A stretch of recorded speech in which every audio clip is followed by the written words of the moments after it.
Welcome to Dialysis Unfiltered, real talk about life on dialysis, transplant, and everything in between. Each week, we share honest stories, hard truths, and helpful tips from lived experiences. Just a heads up, we're not medical professionals. Everything shared here comes from our own journeys. This means to make sure to always check with your care team or doctors for actual medical advice or treatments. So, let's grab your seats, start your sessions, and let's plug in. Hey, what's up, everybody? Welcome back to Dialysis Unfiltered, the podcast where we throw the sugarcoating out the window and talk real about life with kidney failure. I'm your host, Jaime, aka Fizz, and today we're diving into a topic that hits deep for all of us in this community: how it all started. From weird symptoms that didn't make sense to that life-altering moment when somebody says the words kidney failure. In today's episode, I have two guests. One of them, which you already know, you heard about in the last episode, Sid. So welcome back, Sid. Everyone. We also have a new guest, another one of my moderators, Lethal Yarn, aka Haley. Welcome. Hey there, what's up? And we're just going to be talking a lot today in this episode about, either the symptoms or, just that first time we heard, kidney failure or you're going to be on dialysis. And we're going to start off by really talking about the first signs, the first signs we felt, or that, we knew something was wrong, and or if we noticed something about it. I'm going to start off this segment with me talking about my own experiences. I know back in 2018, actually before that, I knew I had high blood pressure issues, which everybody knows is something that leads into dialysis and kidney failure. It's a silent killer, as the doctors would tell me. And I also remember being a little bit, not a little bit, but a lot of overweight. I used to be almost 500 pounds myself, but I'll talk about that later. So back when, I was younger, of course, I thought I was Superman. I thought I was invincible. I didn't, listen to anybody. I was young, dumb, and full of cum. And I didn't like to, take advice from anybody. And I thought I had everything in control. I was working a great job. I was, doing my thing, whatever. One thing I didn't take care of, though, was my health. And I didn't figure that out till later, until the doctors really hit me with the news that, hey, you have high blood pressure, your kidneys are failing. Bam, whoa, But progressively, as every year went on, I was told, hey, start taking, medicine for your blood pressure, start losing weight. I didn't care, like I said. But I think it was around 2015 or 2016, I went to a nephrologist, and they were talking to me, and they were telling me that, hey, your kidneys, your GFR is around 50. That's really low. I believe that's like stage 2 or something like that. I don't know if you guys know, Haley or Sid, what the range I want to for say that. that stage 2. I want to say Stage stage 2. Stage 2, yeah. So if a lot of people who are listening, if you're just starting on dialysis, or maybe you're already on dialysis, there's a lot of stages to this. There's like stage 1 through 5, I believe, guys, right? Right. And as it sounds, 1 is like your beginning, and then stage 5 is like, you're on dialysis. And I was stage 2, which meant I could keep that GFR level that I had of 50, and it was gonna, take me a couple of years to get on dialysis, but eventually I was gonna get onto it. But I could extend it, right? But going back to it, me being dumb, young, and not listening, I didn't care. I was like, hey, whatever. So I continued on with my life. Then like 2017 hit. Went back to the nephrologist, talked to her. She was telling me that, hey, your GFR now is at 30. I was like, okay. I didn't make a big deal of it because I was uninformed. I didn't really know. Continued on my life. 2018. Okay. I remember this specifically now because I know the symptoms, and I knew, or I know now, back then I was going through some shit and I wasn't aware of it. But I remember being at work, right? I remember going to work, being in front of my computer, and like my vision was like fucked. Like I was like, what the hell is going on? Am I losing my vision? Am I, needing glasses? Because I never used glasses in my life, right? But for some reason, my vision was going to shit. And then another thing was that I started sleeping a lot. I started taking a lot of naps during work. Instead of lunch, I would take a nap. And then I would just feel tired and tired and tired all the time when I would get home. And I would just get home. I wouldn't even want to play video games. I would just want to sit down and, like, take naps. And then what really hit it was I got to a point where I was very fatigued and I was mentally just not wanting to work anymore. I thought maybe I was going through something. I don't know what was going on back then, but I ended up quitting my job. I quit my job and I was like, this job is overwhelming me. I want to go do something else. Maybe it's, it was something. I was just trying to, like, think of what the causes could have been, but I ignored what really was going on, aka kidney failure was going on. I couldn't, my blood was getting super toxic, not toxic, I guess. What do you call it, toxic, guys? Toxic? Where if your kidneys, yeah. My kidneys were like getting, blood toxicity. yeah, exactly. My blood toxicity, my blood toxicity levels were getting high. And my body was telling me, giving me the signs, fatigue, sleepiness, my eye visions, all that stuff was going on. Well, it was around the beginning weeks of June. I stopped working, and I remember that I was starting to not, like, keep my food down. I would eat, and then, like, an hour later, I would start throwing up. And I was like, what the fuck is going on? I was like, am I having a stomach ulcer? I thought it was a stomach ulcer. I'm denying this shit. While the whole time, my mother in the background, she was like, hey, you need to go to a doctor. Is like, something is wrong when your mother looks at you and she's telling you, it's like, you look like shit. And I didn't want to listen. I was like, it's just a stomach ulcer. Let me just poop it out, or whatever fucking dumb shit I was thinking about back in the day. Well, it didn't get any better. It kept on getting worse. I would just sleep all day. Didn't even want to play my video games, which that was fucking crazy. If I didn't want to be on the computer playing video games, I knew something was wrong. And I was sleeping all day. The food wouldn't go down. I would feel, I would want to throw up. And it just kept on getting worse. Well, eventually my mom was like, no, it's like, something's fucking going on. We're going to the fucking hospital. And this was June 12th. And I remember this day because that was the day when I went to the hospital, and the doctor literally just did my blood work, and she told me, she's like, hey, your GFR is 3. Your kidneys are, like, working at 3%. You need to start dialysis now, because if you would have came a week later, you would have been dead.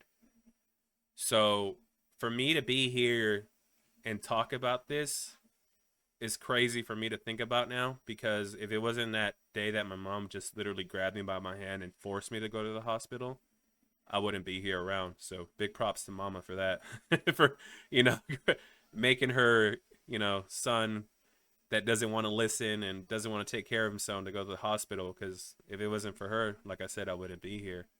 But a lot of those things, looking back at it now, were a lot of signs that were very apparent to me now, but back then it wasn't. So I want to see maybe if you, Haley, or Sid, whoever wants to go first, and kind of explain to the audience what you guys, or what your situations were when you first experienced it for yourselves. Yeah. I could go next. Just because I think it'll be funny to compare my story to this, because my story is almost the complete opposite. So this is going to be back in 2016. I want to say April to May. So at the time, I recently restarted university. I dropped out in my earlier 20s. Shit was going on. So I did that. I worked at the hotel, blah, blah, blah. But eventually I went back to university. I haven't had insurance for a while. And I just grew up never really going to the doctors, because my parents always kind of scared me to go to the doctors, because you know how expensive they are, especially when you're not insured. So that was just never a thought in my mind.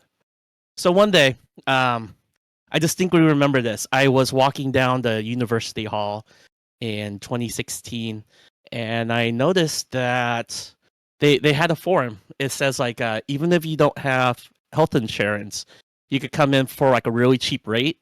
They'll like take your blood and everything. And when I used to have insurance back then, I used to also be an antidepressant. And because I'm back in university life as a much older person, I was like 30 at the time. I was like having a tough time. And I'm like, okay, so it says I don't need health insurance.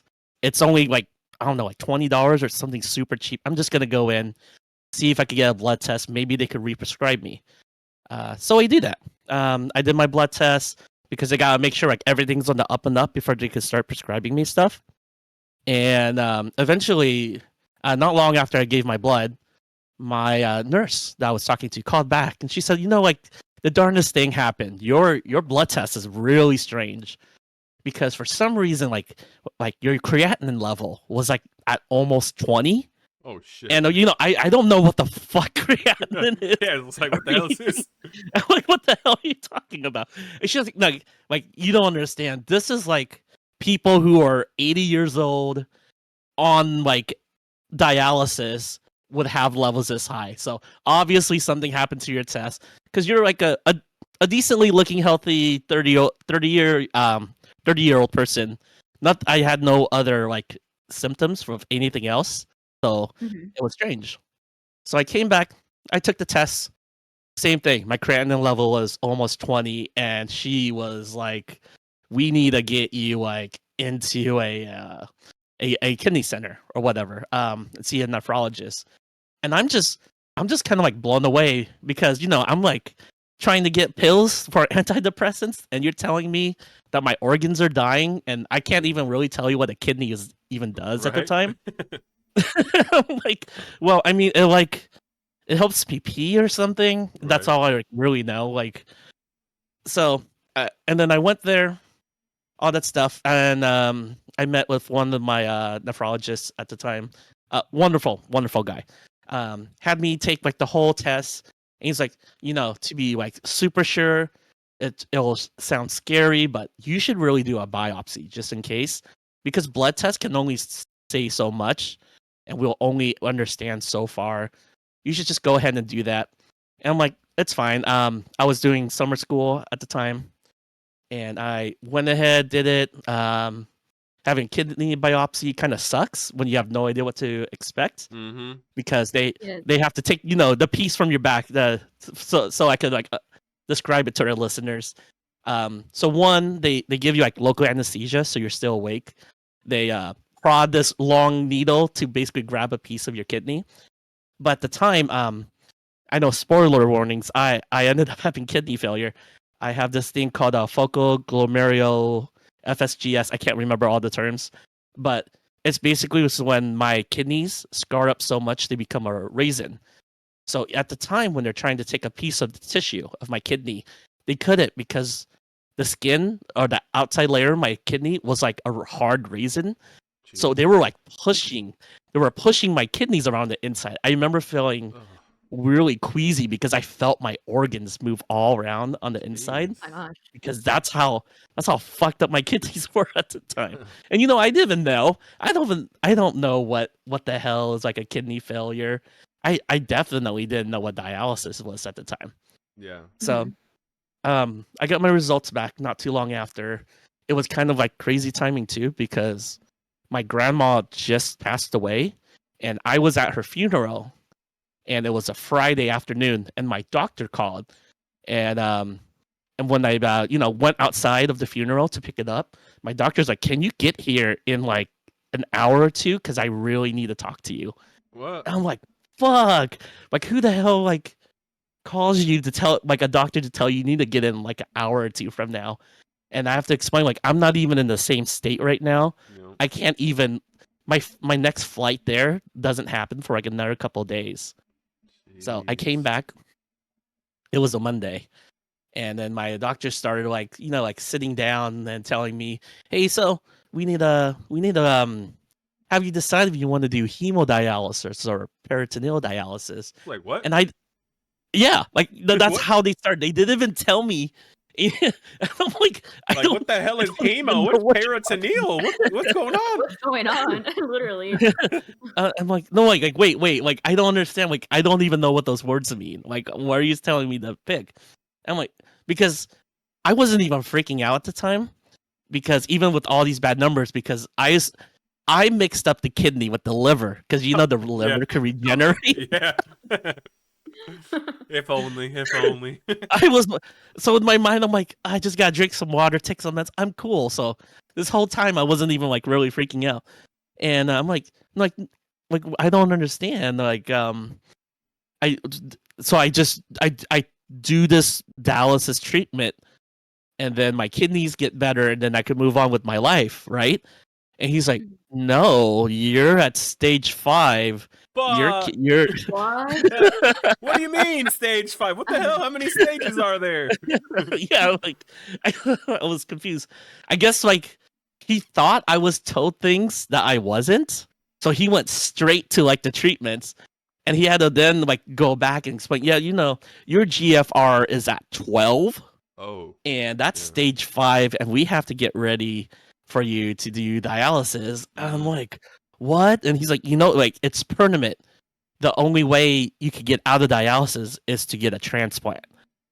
And I'm like trying to process all of this at the same time.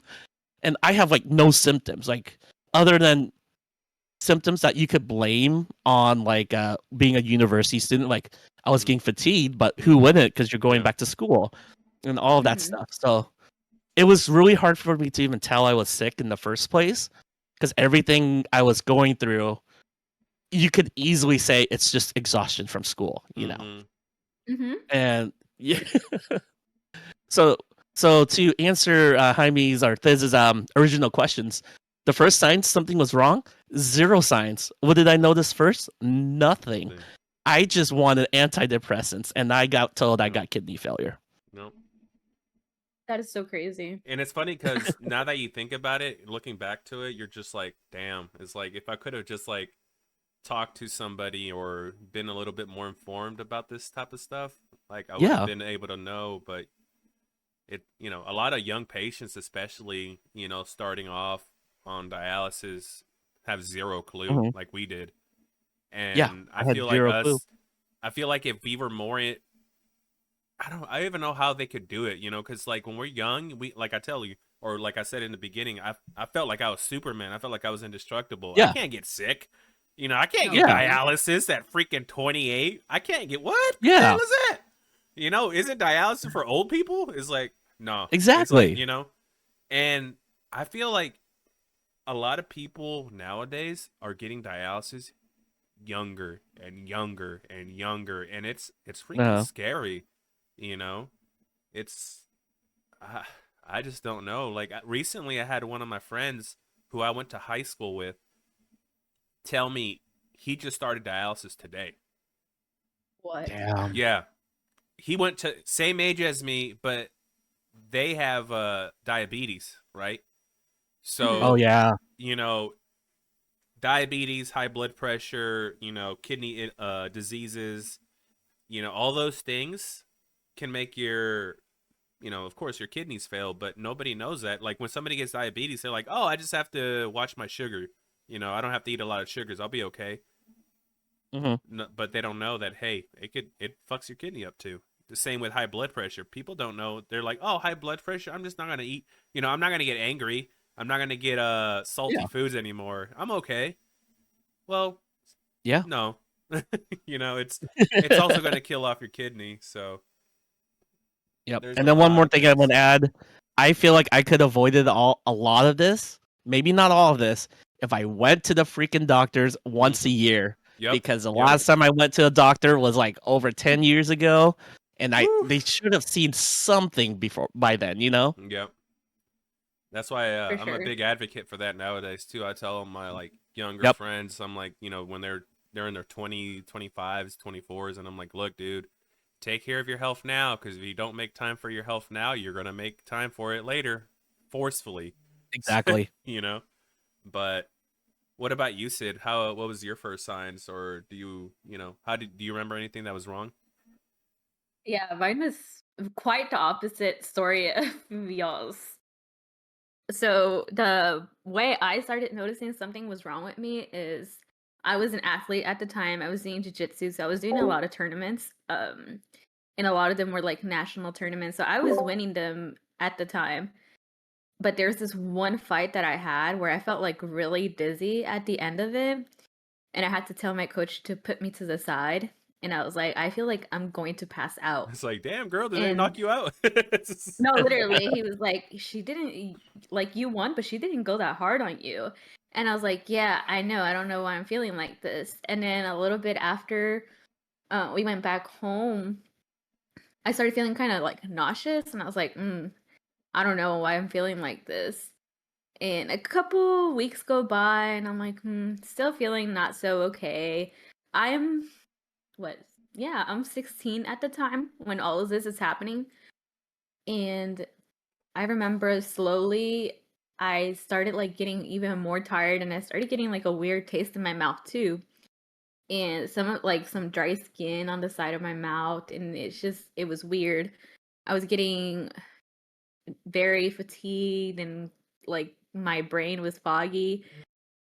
And so I started going to doctors, and I was like, can you do like a routine health exam, like do blood work? And then they would be like, no, you're fine, you're healthy, your blood pressure is good, everything, your weight is good, you're fine. And I was like, no, like I feel something is wrong with me. Like this is not how my body is. And I was getting sick a lot. It was like colds back to back. And I was taking vitamins like crazy. I was an athlete. Like I was doing Yeah. everything to take care of my body. Mm-hmm. And I was just like, this just does not make sense. And then I went to another doctor who finally was like, okay.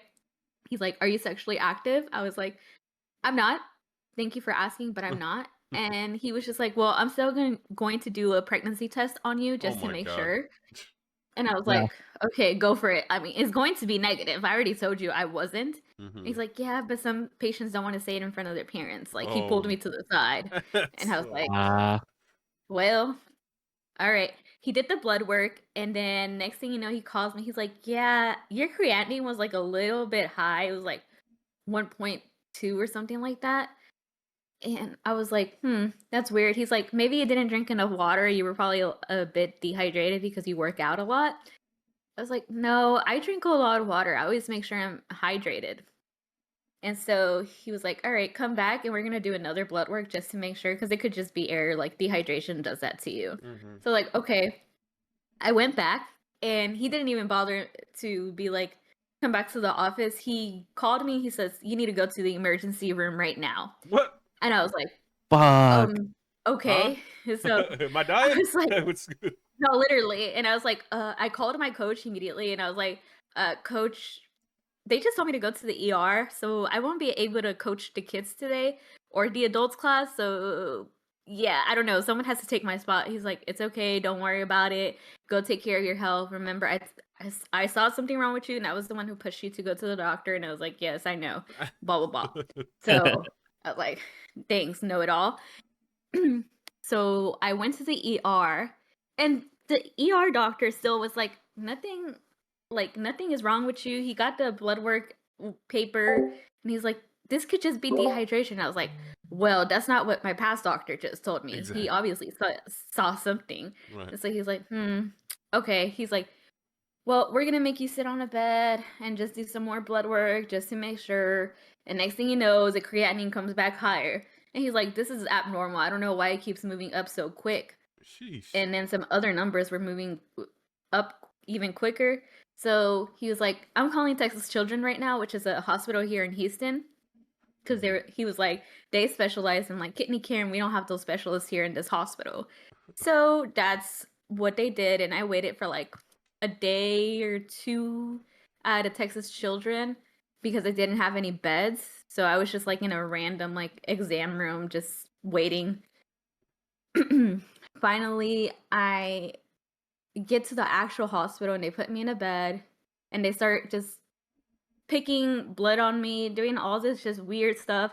They made me do like a duck walk to test like I guess my limbs. And I was so confused because no one is telling me anything. They're just like, oh yeah, we're just gonna do these exams. Oh yeah, we're just gonna do this. So I went from like MRI to CT to X-ray to ultrasounds and then nonstop peeing, and I was just like, I don't know what's going on because no one is telling me. Something is obviously just not normal.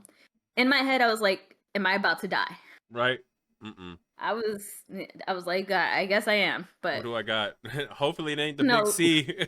Like, please. no, no, literally, that was exactly what I was thinking. I was like, oh Uh, man, they're gonna tell me I got cancer. I was like, oh god, here we go. I was like, I knew it. I knew I was gonna die right now. I knew it. But anyways, finally, like a group of doctors come in. They were super kind. Texas, it's a children's hospital, Yeah. so they're gonna be so nice to you.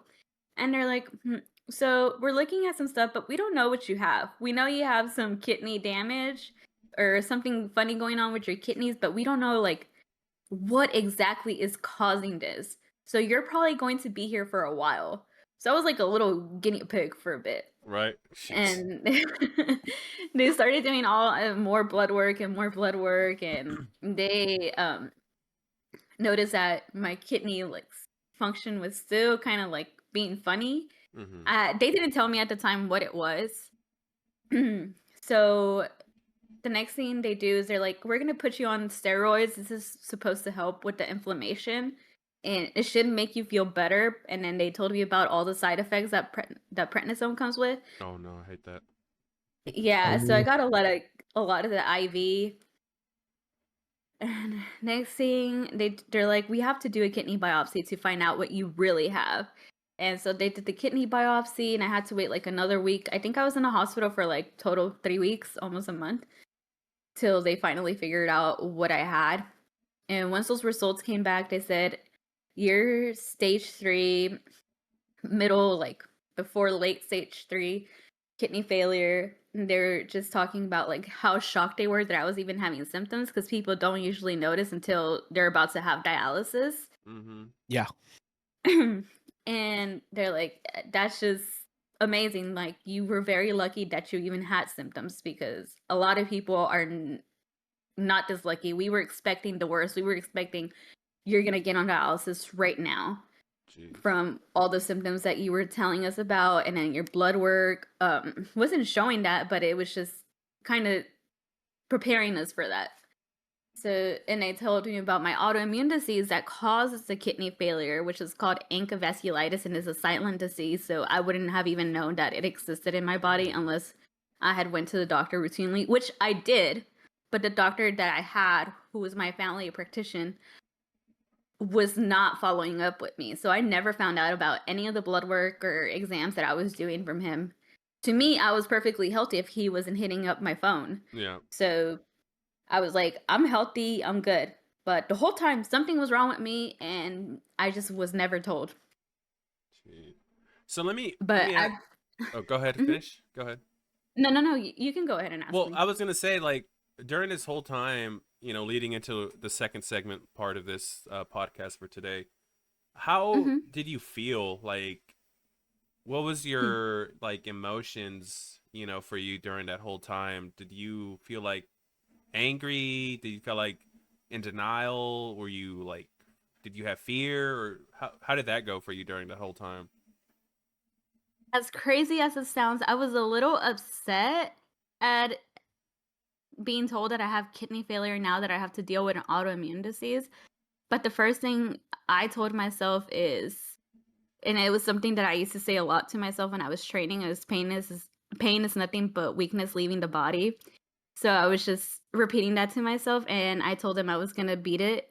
I was like, yes, because they were like, you're gonna have to do chemo, you're gonna have to try this new medicine that it's showing good results, so it's going to help you a lot, and you're gonna have to be on prednisone, so you're going to lose hair, gain weight, you might get moon face and all this. And I was like, that's fine, as long as we get it done and my kidney function can be saved somehow, I'll do it. Like, I can handle it.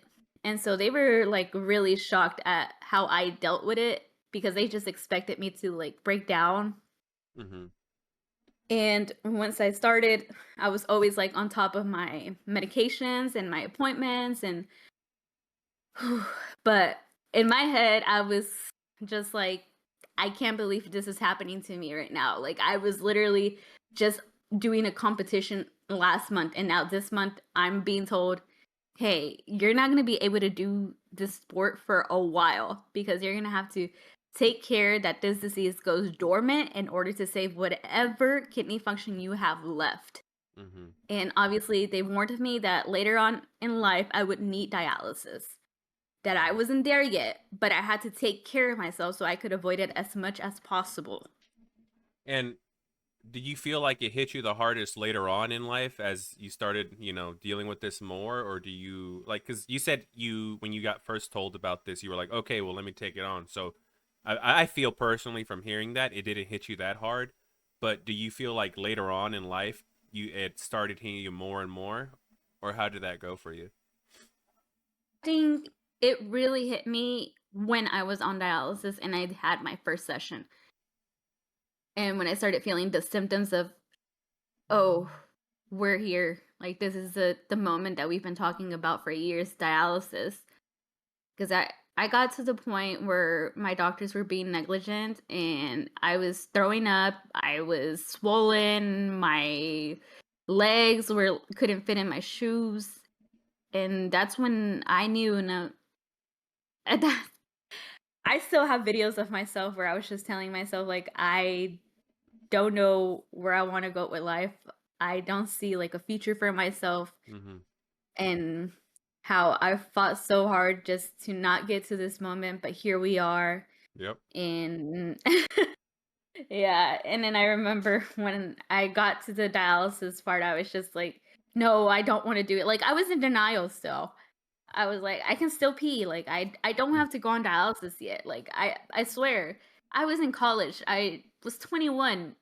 I wanted to enjoy my life a bit more with all my college friends. Yeah. So I feel once I got to dialysis, it definitely took me aback a whole lot.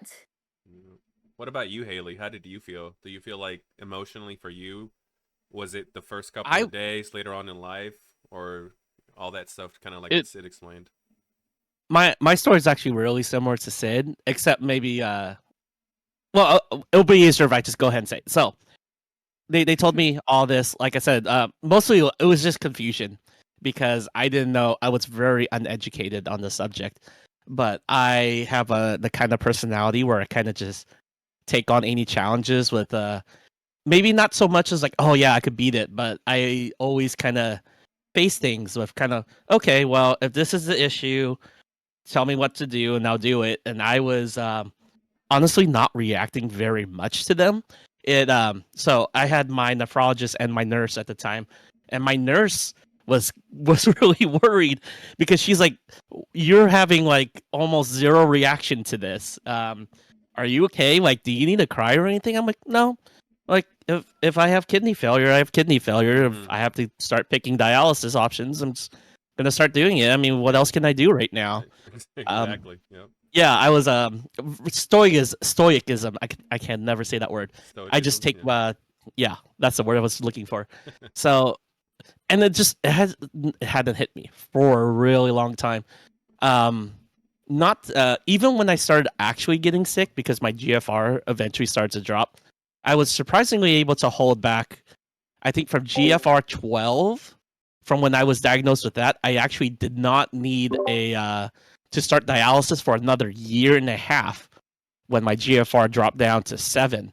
And even as I was getting sick, I'm like, well, this kind of sucks. I'm like feeling the like all the symptoms of everything, the swelling, the getting really weak, the brain fog. The brain fog's the worst part for me. Yeah.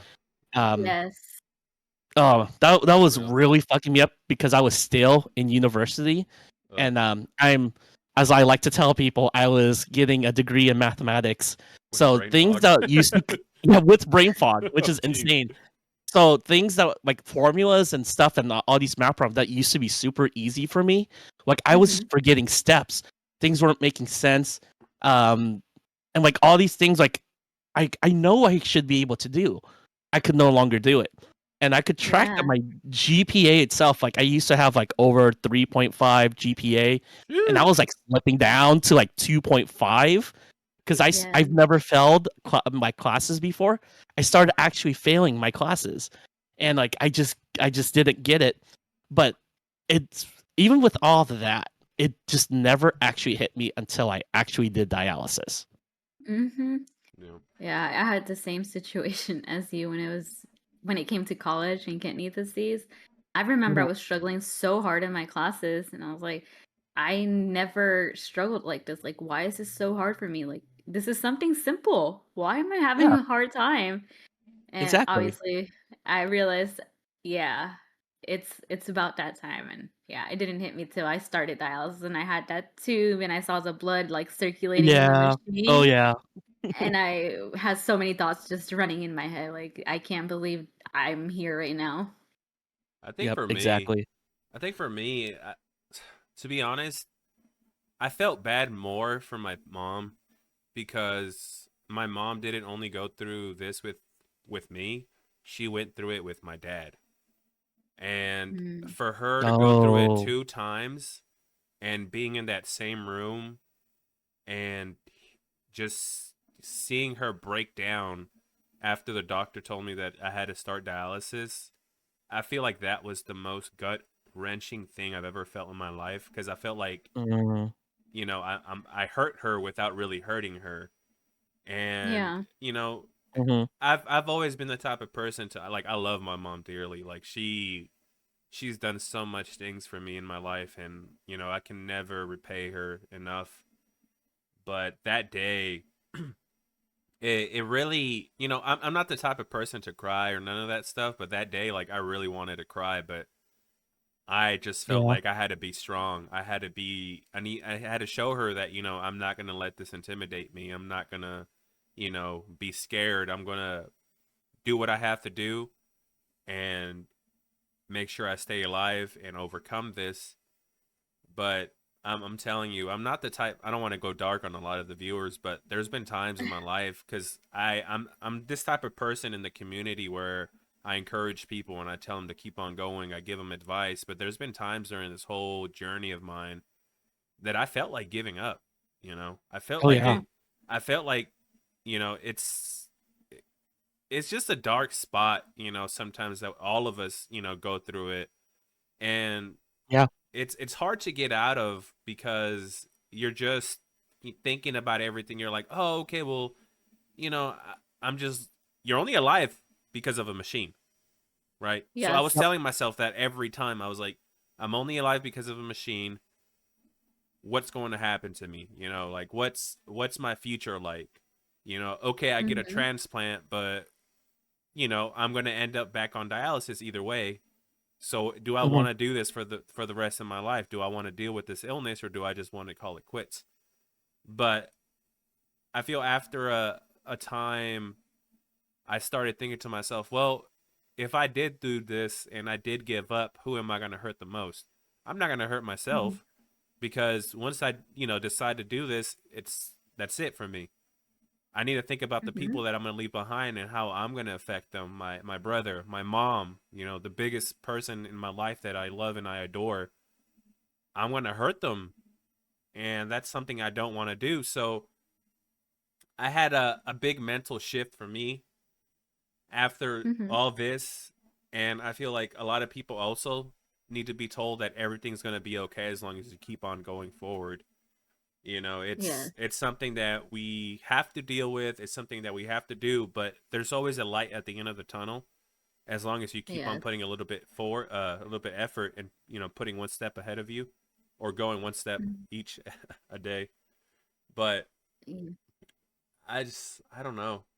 You know, for me, I'm not very like an emotional person. Like, I don't really, I don't feel, I guess you could say, sadness on a daily basis or happiness. I guess I'm very stoic, if that's what that Mhm. is. I don't, Yeah. I think so. but going through this whole dialysis journey has been really mentally altering, and it's made me really Yes. open my eyes up to a lot of things and be sympathetic to people, and Yes. you know Mm.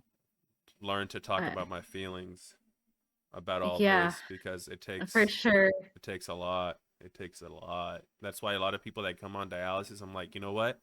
I want to provide a community where people can come in here, talk about them, their life, let them know, hey, or let them see for themselves that they're not the only ones going through this, that they're not alone, that they have all of us in here in this community, which is, shout out, the DIALYSIS Discord server, invites in the description. What's it called? We're all here for you, and you can do it. You can get a transplant. You will get your life back on track, and you will continue living this life that you were given. But yes, this leads.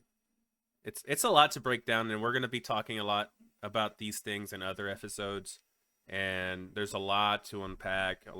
There's, like I said in the previous episode, there's going to be days where we talk about funny stuff. There's days going to be talking about dark stuff, and it's just going to vary. But that's what dialysis is, the podcast is Dialysis Unfiltered. We're no filter, so we're going to talk about everything. But also, looking back during this whole journey that we've been through, do you guys feel like something could have been done differently? Or if somebody would have told you something else or anything like that you would have changed if you could, if somebody said, hey, you can go back in time to change something, and you decided to go back in time to change you from getting ill, what would you have done, or what would you, like to know?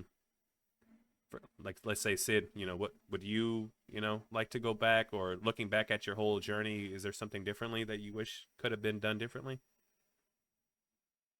looking back on my journey, I feel like it taught me all of this going through kidney failure and then leading to dialysis. It really humbled me a lot because I always felt so unstoppable.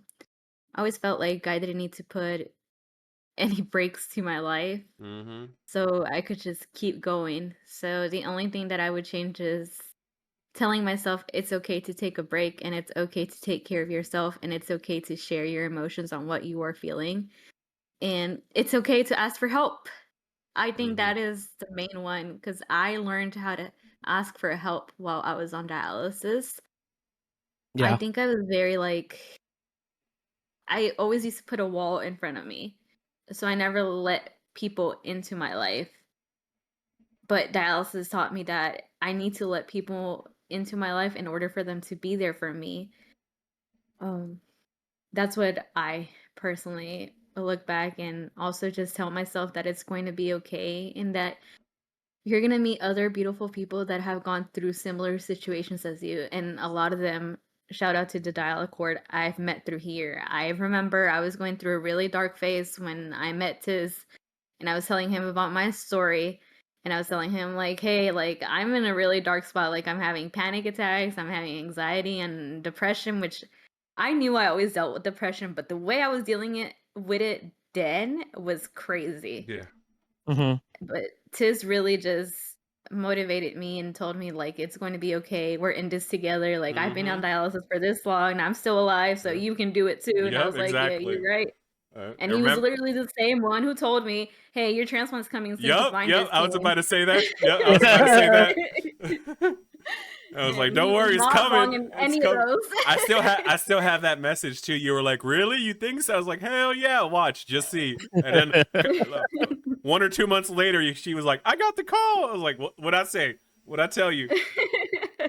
No, literally, he spoke everything into existence for me. So I thank him a lot for that. Well, you just gotta speak it. What about you, Haley? Do you feel like anything, looking back to it, you would have changed or anything like Okay. that? Well, first, I've already mentioned this. Go to your fucking doctor once a year. Okay. Yeah, Period. you gotta do that. You gotta do it. Even though you feel healthy. I had no symptoms. I was in fucking stage 5 of 0 symptoms.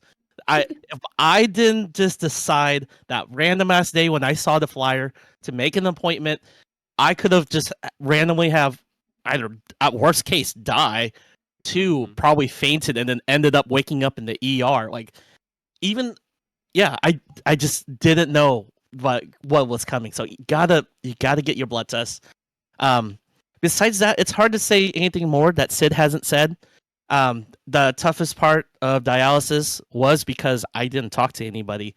I didn't open up to anyone. I felt like it was a disease that no one else actually had.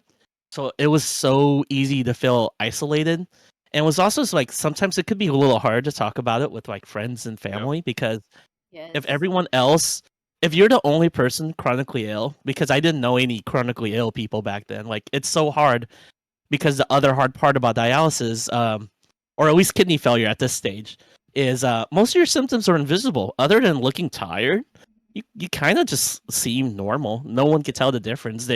And then you start slowing down on things, and people start kind of questioning it, like, "Oh, do you not want to hang out anymore? You keep saying you're tired, but you seem fine." Mm. And it just makes you Gosh. really disconnected from like everyone else.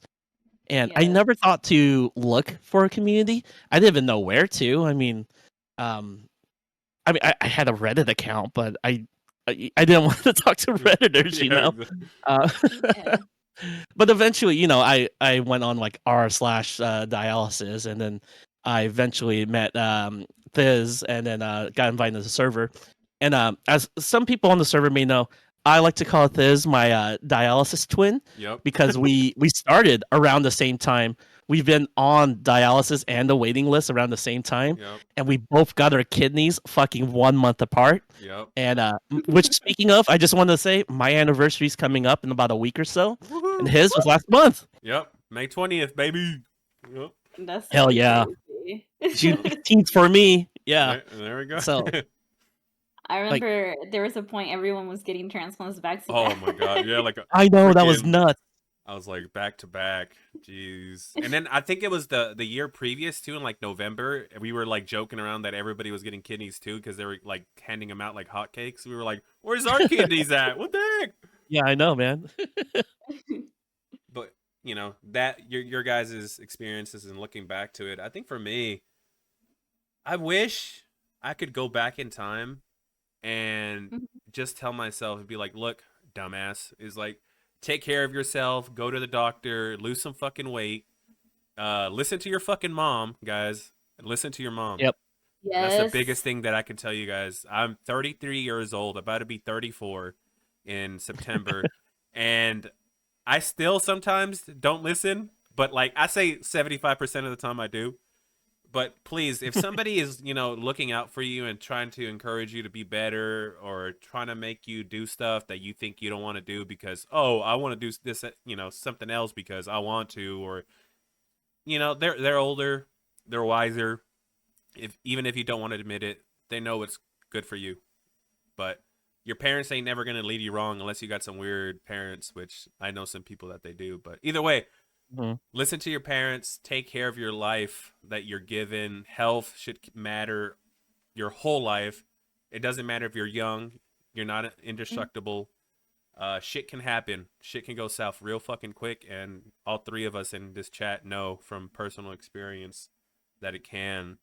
And that's why Yes. we're here to try to Yeah. advocate and trying to tell people, hey, you know, listen to your body, be your own self advocate. That's the biggest thing I can tell people too.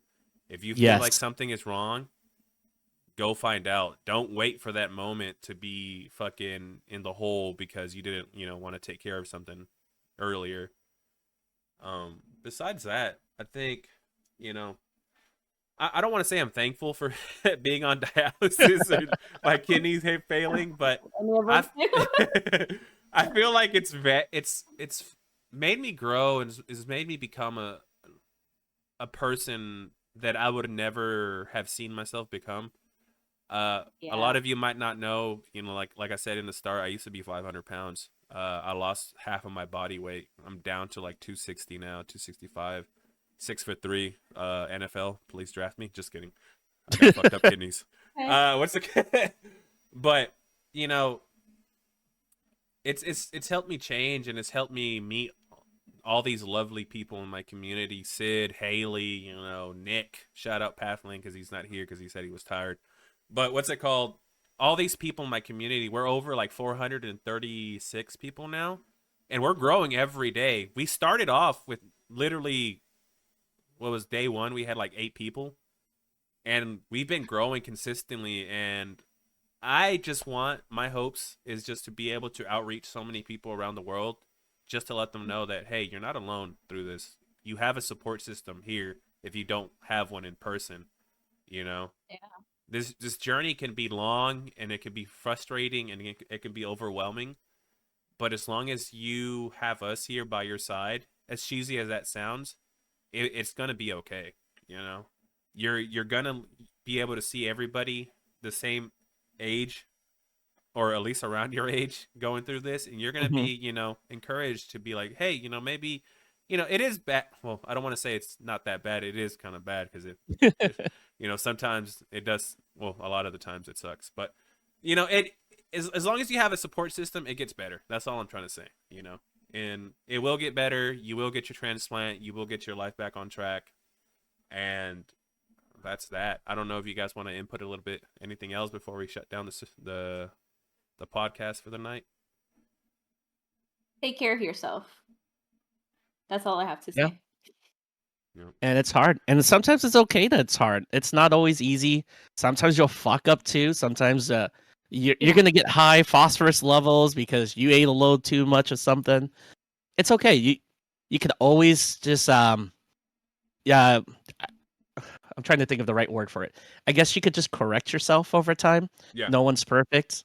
No matter what, the important part is to keep trying and to not give up and to not stop. You just gotta keep trying. You gotta just take this like one day at a time. You just gotta keep swimming in that water. Just keep going. No, exactly. Exactly. Jeez, I'm trying to look up this. I need somebody to be able to look up stuff for me on the computer, like Joe Rogan. But Well, what's up? right? No, I'm trying to. I remember that I have this thing that I always used to have on my phone that would encourage me to keep on pushing every day. It's a Japanese word called kaizen. And Okay. let me look it up real quick. Give me a second, chat. Give me a second. You're looking here up it the is. app? No, it's a wallpaper that I have on my phone. I was trying to find it. Okay. Yeah. Okay. So the word kaizen in Japanese is the philosophy of constant improvement.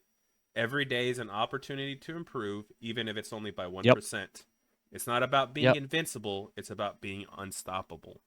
So that's the thing that I try to tell everybody in the community that we have, or people that I talk to, is like, take it one step at a time. Mm-hmm. As long as you try, don't beat yourself up if you fail one day. Just get back to the next day, try again. As long as you put in that 1% effort every day, you're gonna get somewhere. And once you get there, you're gonna be thankful you took that little 1% every day, and it's gonna finally pay off. So, before we end this, I also want to say that next week's episode is going to be Dialysis 101, hemodialysis versus PD. So if you're interested in figuring out, what's the pros and what's the cons of each one, or if you're just starting dialysis, which one you should get on, stay tuned. But anything you guys want to say before I do the closing statement? You want to say bye? Thank you, everyone. Shout outs? You want to sponsor? You want what you guys? I just wanted to say thank you, everyone, for listening to our podcast and our stories, and I hope they help you in some way. And we're glad that we have the opportunity to do this for you guys. Yep. Thank you for listening to me yap. But I know back then when I was dealing with this stuff, I wish I had someone at least to listen to stories of. It just kind of sucks never knowing what's even coming next. And I just want to be able to give back and at least offer my experiences so what could be or what's to look out for, things like that. Awesome. Sounds good. So remember, guys, that dialysis may filter your blood, but it doesn't filter your voice. Remember that. Always be your own self-advocate. I'll see you guys next week on next episode. Take it easy. Love ya. Peace.